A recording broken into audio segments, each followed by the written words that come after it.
Smart FM. Smart Career. Smart listeners, di mana sosial media itu sebenarnya sekarang udah jadi kebutuhan dari kita semua, dan dunia digital dan digital marketing jadi satu hal yang sekarang lagi dicari-cari nih oleh banyak perusahaan. Tapi kita mau tahu ya, sebenarnya di dalamnya itu seperti apa sih, industrinya seperti apa. Kita gali lewat orang yang memang sudah nyemplung di dalamnya, smart listeners. Mas Lukas Nawawi. Halo Mas Lukas. Halo. Kita mau tahu nih, karena kalau Tasya sendiri dunia media, tapi kan media konvensional, bukan kreatif seperti yang sekarang Mas Lukas dalami begitu ya, digital marketing. Gimana sih vibes di dalamnya, pekerjaannya tuh loadnya emang cepat terus kah atau seperti apa? Sama lah kayak di media. Oh gitu ya. Cuma kalau kita bekerja berdasarkan brief dari klien dan intuisi kita untuk kita menginitiate mengakomodir needs-nya klien tersebut. Jadi sebenarnya kalau di kita ya harusnya sama sih, di media juga pasti kan ada ngikutin tren, perkembangan gitu ya. Ada tren yang lagi naik, kita bisa angkat berita ini dari angle mana gitu. Kurang lebih sama advertising pun begitu gitu. Jadi kalau ngomongin soal load kerjanya dan gameplaynya, dinamisnya sama sih. Sama ya. Berarti ngikutin tren juga, sekarang apa yang hype itu juga lagi itu update penting. terus ya. Harus. harus. Oke. Kak, kalau di dalam digital marketing sendiri tadi kan harus mengikuti brief dari customer, dari klien, begitu kan. Berarti kans untuk bisa dinamis tuh explore itu benar-benar terbuka. Bisa banget justru, karena kan brief dari klien itu bentuknya saya butuh menuju ke sini gitu. Tapi cara untuk menuju ke sananya dan untuk menceklis kebutuhan tersebut itu kan itulah gunanya perannya creative agency untuk menunjukkan caranya bagaimana gitu. Buat dari sisi briefnya klien itu pasti gimana kita menceklis objektif tersebut gitu loh. Jadi kalau misalnya ngomongin dinamisnya dan seberapa luas potensi untuk kita menggali, itu sangat luas gitu. Itu sangat luas, dan apalagi di industri digital sekarang gitu ya. Kami sebagai digital marketing agency justru wadah atau ranahnya untuk kita kulik itu banyak sekali gitu loh. Banyak brand-brand itu yang bikin campaign menarik itu justru buatnya di platform-platform yang nggak terduga gitu. Kemarin itu saya lihat ada brand yang bikin bikin campaign itu pakai, saya lupa pakai Tinder atau pakai OnlyFans gitu. Itu pernah ada juga campaign yang kayak gitu. Jadi justru kreativitas itu menariknya adalah kita cari point of view atau angle yang gak banyak dilirik, tapi itu sebenarnya opportunity. I see. Gitu. Berarti ini cocok banget mungkin ya buat smart listeners yang mungkin sekarang masih bingung menentukan arah karir begitu Mas Lukas. Tapi ngerasa bahwa saya ini orangnya nih liar banget nih, misal pemikirannya kreatif banget. Bisa jadi salah satu skill kah yang dibutuhkan untuk masuk ke dunia digital marketing? Bisa, tapi yang pertama harus benar-benar dilakukan adalah perbanyak dulu referensi gitu. Semakin banyak referensinya, semakin banyak ngelihat contohnya advertising yang works sebelumnya, konten-konten yang viral, campaign-campaign yang berhasil, campaign brand yang berhasil. Semakin banyak kita quote unquote bikin PR untuk diri kita sendiri, nyari referensi tersebut, semakin kebuka juga kita tuh maunya ngarahkan spesialisasi kita kemana gitu. Jadi kalau memang tertarik dengan industrinya, perbanyak referensinya dulu. Gitu. Style customer di Indonesia tuh seperti apa sih behaviornya? Kalau di luar negeri kan untuk iklan-iklan yang nggak langsung straight to the point gitu kan, ini kan jadi salah satu yang dianggap berhasil begitu. Kalau di Indonesia sendiri seperti apa? Apakah yang benar-benar maksudnya ini loh gitu kan? Atau seperti apa? Yang saya banyak temuin gitu ya, orang Indonesia itu suka belanja tapi nggak suka dijualin. Jadi orang Indonesia itu suka beli barang, tapi kalau kita samperin dia untuk kayak, ayo dong beli barang gue, dapatkan promo ini, kita tuh kayak risih, bener gak? Contoh, Coba Tasya kalau disamperin sama SPG di mall, dipepet-pepet, Iya. disuruh, ayo dong Kak beli gini-gini, Tasya mau ambil nggak? Risih Kabur, nggak? saya kabur. Kabur kan? Padahal kita pas lagi ngelirik, ih seru juga tuh promonya, bener gak? Bener-bener. Tapi nanti aja deh saya datang ke store, atau nanti aja deh saya langsung chat di IG-nya, atau saya nanti langsung lihat di e-commerce, betul gak? Kenapa? Karena orang Indonesia tuh nggak suka di hard sellingin, gitu loh. Tapi kalau dibilang suka belanja, suka. Asal produknya make sense, suka. Asal produknya relate sama kebutuhan dia, dia pasti beli gitu loh. Gitu. Jadi kayak behavior itu sebenarnya bukan masalah di luar negeri atau di dalam negeri. Sebenarnya dimanapun orang-orang tuh rata-rata kayak gitu. Apalagi kalau orang luar, mereka straight to the point kan orangnya. Kalau orang sini tuh ada rasa apa ya namanya, kayak isinnya gitu. Bukan malu-malu ya. Apa sih, kayak nggak enak hati gitu kan. Jadi mau nolak tuh nggak enak. Tapi nolaknya nggak bales aja chatnya, betul gak? Gitu. Jadi kalau orang Indonesia itu nggak suka dijualin, tapi dia suka beli produk. Jadi yang harus kita kejar apa? Supaya dibeli gitu ya. Relevansi. Kita mesti relevan. Kita mesti bikin campaign atau konten atau approach yang relevan sama mereka. I see. Skill kedua nih begitu kan ya.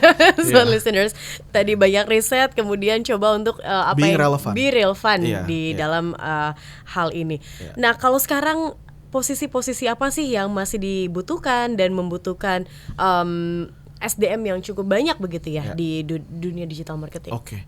Kalau di dunia digital marketing yang selalu dicari menurut saya konten spesialis yang bisa bikin konten yang relevan. Itu akan selalu dicari. Gitu. Semakin banyak portfolio dia bikin konten yang relevan, itu tuh semakin seksi lah portfolionya. Jadi contoh ya. Kalau misalnya kamu portfolionya cuma sekedar biodata, nama, terus udah gitu saya pernah bekerja di perusahaan A, B, C, D gitu kan ya. Instead of itu, saya pernah bekerja di perusahaan ini selama 3 bulan saya menghasilkan konten dengan total views 20 juta. Ini contoh konten saya, ini contoh konten saya, ini contoh konten saya. Itu kan konten spesialis yang works gitu loh. Resultnya ada, pekerjaannya, lokasinya di perusahaan apanya legit gitu, tapi pekerjaan dia ada resultnya gitu. Jadi itu jadi penting gitu. Sama editor pun juga sama. Editor juga harus bisa kasih lihat perannya dia tuh apa dalam mengedit video tersebut gitu. Pasti ada perannya gitu. Misalnya dijelasin, saya adalah editor yang bisa spesialisasi saya bisa bikin hook yang keren dari video yang raw video yang saya udah terima gitu. Jadi kalau ngomongin sekarang kebutuhannya di industri kita sekarang ya butuh konten spesialis, butuh mereka-mereka yang bisa contribute untuk ngasilin output sih. Videographer, editor itu ya? Editor, editor terus sama konten spesialis itu jadi hal yang sangat dibutuhkan gitu. Graphic designer pun ya dibutuhkan. Graphic designer yang seperti apa? Graphic designer yang bisa mentranslate narasi yang ada objektif dari key message yang mau disampaikan into visual gitu. Jadi visualnya bukan cuma sekedar ini disuruh gambar apa, disuruh bikin visual apa, visual A gitu misalnya. Ya udah dia cuma sekedar plek-ketiplek bikin kayak gitu yang ya desainer lain juga bisa bikin gitu. Oke. Apa fakta-fakta menarik sih yang mungkin jarang begitu ya orang tahu di industri digital marketing? Fakta menarik ya. Fakta menarik itu contohnya apa ya? Contohnya followers itu udah nggak harus selalu jadi patokan yang dilihat loh. Oh ya? Ya iyalah. Sekarang orang lebih coba deh. Kapan terakhir Tasya buka TikTok terus klik profilnya orang itu terus langsung mau follow orang itu? Hampir nggak pernah. Karena Tasya pas buka terpaparnya dari konten kan. Kalau kontennya relate, Tasya love. Agree. Atau kalau semakin relate, Tasya komen ya. Bener. Ih ini gua banget. Atau parah ini lu nih, terus mention teman kamu. Yes, betul gak? Bener. Ya being relevant is more important daripada saya follow account itu gitu. Karena by algorithm tuh akan nyodorin kontennya dia lagi berikutnya. Karena dia tahu Tasya nonton videonya, jenisnya video dia dari awal sampai habis.